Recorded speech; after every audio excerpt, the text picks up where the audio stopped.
He is declining at such a slow pace that people are actually sitting around going, is he getting better? Which is impossible, but he's making us imagine that. How could he be having a bad year? It does raise an eyebrow that he gets better as everyone gets worse. I'll leave it at that.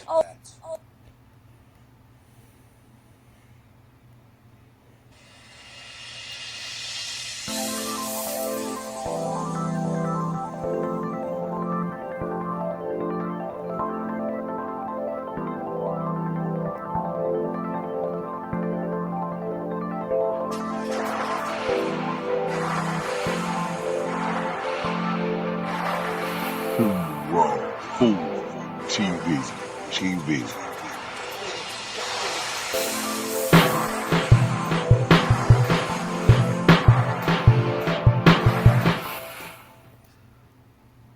What's up, YouTube? This is True Raw 4 TV. So, the disrespect continues, man. And this is what they do. This is what Clutch does. They fiend the victim. They love to portray themselves as, oh man, all we're doing is trying to promote LeBron, and these big bad channels on social media, they keep picking on little LeBron. I don't know what we've done to deserve this. We're just a bunch of good guys who love the game, when in reality all they do is throw shade on other players, in particular players from LeBron's era or Kobe's era, right?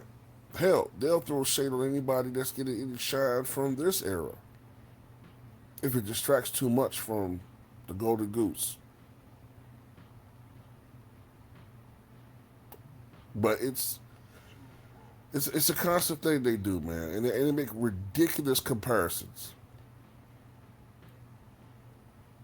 And it's always to uplift LeBron and to downgrade others. So now I get to Karl Malone. Okay? So why is Karl Malone being brought up? I guess it was a discussion about, I didn't catch the whole, discussion, but it sounds like it was a glaze fest to talk about how good old LeBron is, right? Which they go back and forth on. 1 minute, LeBron at age 41 is the greatest 41-year-old ever in any sport. But when it suits them, oh man, what do you expect? He's just 41. He's a shell of himself. He's not the same, and you can't expect that, as far as greatness from him. So, that's just the reality. It's pissing me off, honestly. But Max Kellerman had the nerve to say that LeBron James in these past playoffs was better than any game or any time of Karl Malone's career. You heard me correctly. He said that.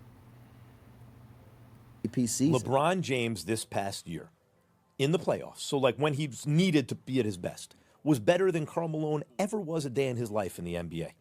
We're saying the same thing. Yeah. And that's respectfully. And that Karl Malone was way up there, Yeah. but LeBron is still really. So what I'm saying is,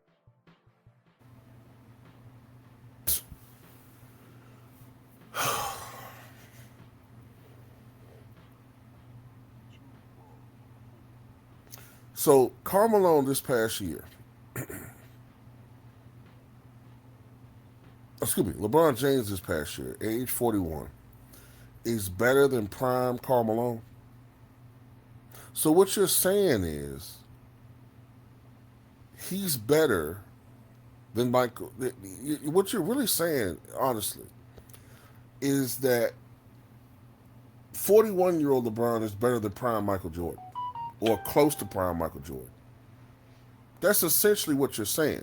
Because Karl Malone was deemed by his peers to be the best player in the NBA in the 96-97 season. That's the same year that Michael Jordan averaged 29.6 points per game for the Chicago Bulls and led them to 69 wins.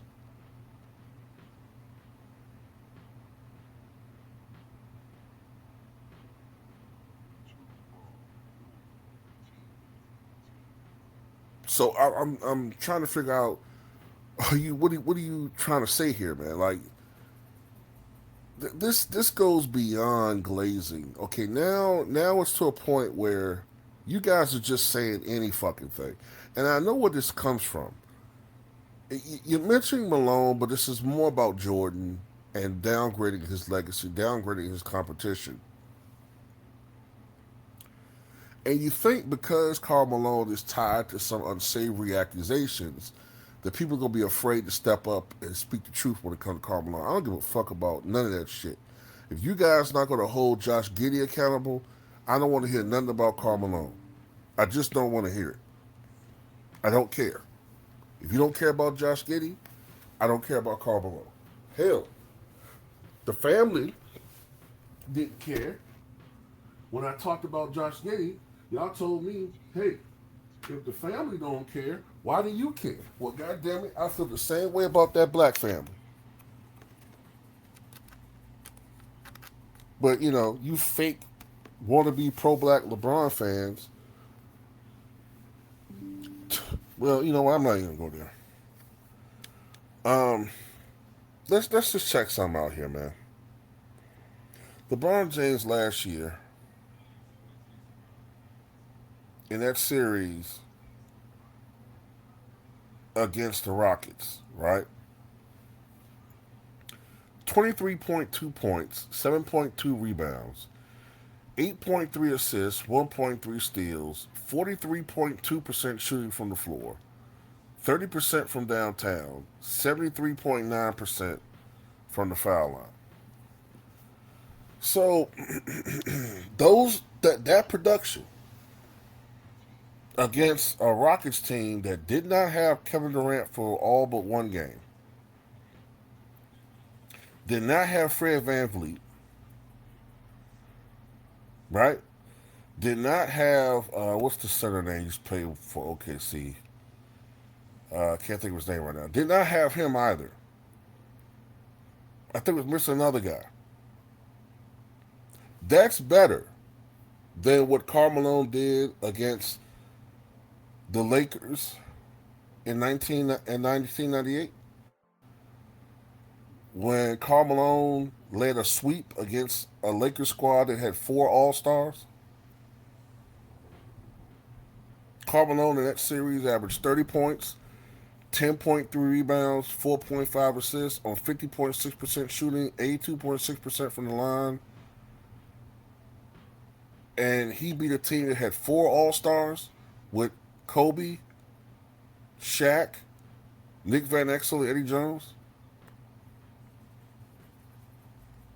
What he did was better than that?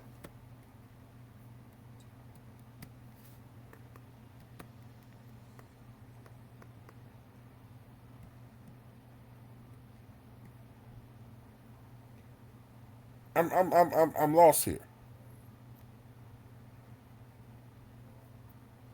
What about what Karl Malone did in 1988 in the Western Conference Semifinals against the defending champion Showtime Lakers?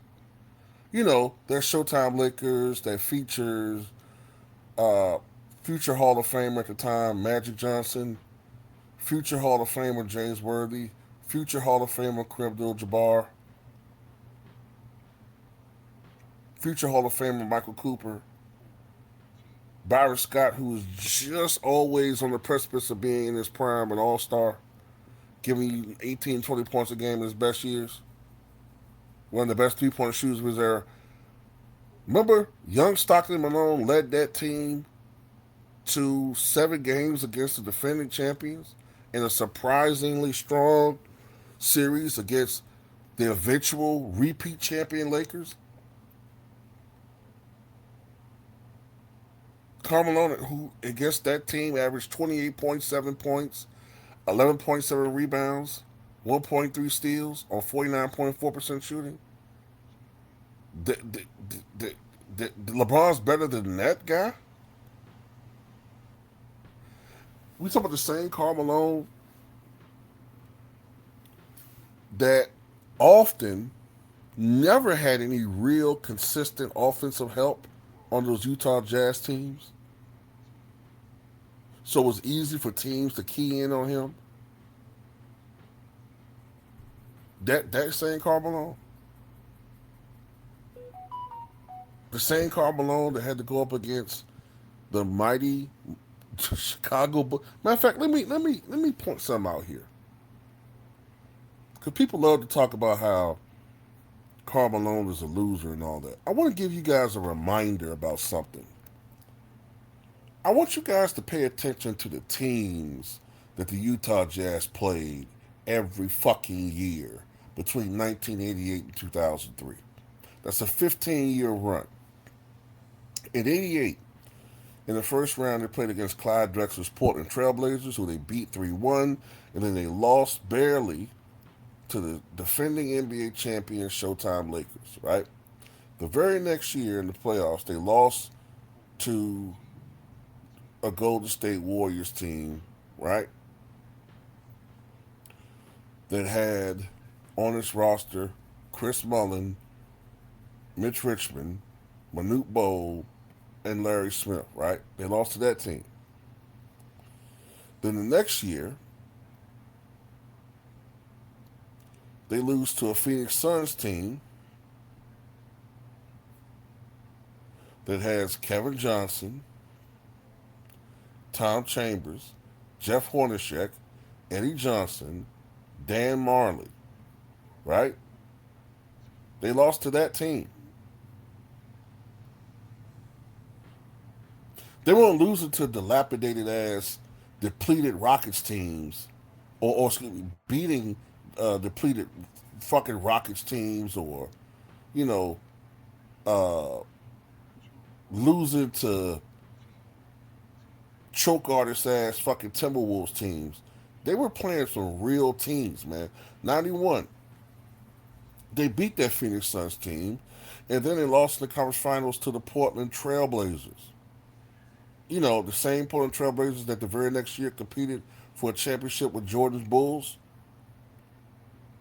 with Clyde and Terry Porter and Cliff Robinson and fucking Jerome Kersey, Kevin Duckworth, that team. 92, the Utah Jazz make it to the conference finals. They beat the Clippers. They beat the Seattle Supersonics with a young Gary Payton and Sean Kemp. And they lost the conference finals to the Portland Trailblazers, who went to the NBA Finals and lost in 6 to the Bulls. In 93, they lost in the first round to the Seattle Supersonics, right? That Supersonics team won 55 games. That team had Dana Barros, for those of you who old school, you remember Dana Barros, rebound machine Michael Cage, sharpshooter Eddie Johnson, defensive stalwart Derek McKee, defensive stalwart Nate Archibald, Nate Mickman, excuse me, Gary Payton, Smooth Sam Perkins, Ricky Pierce, and Sean Kemp.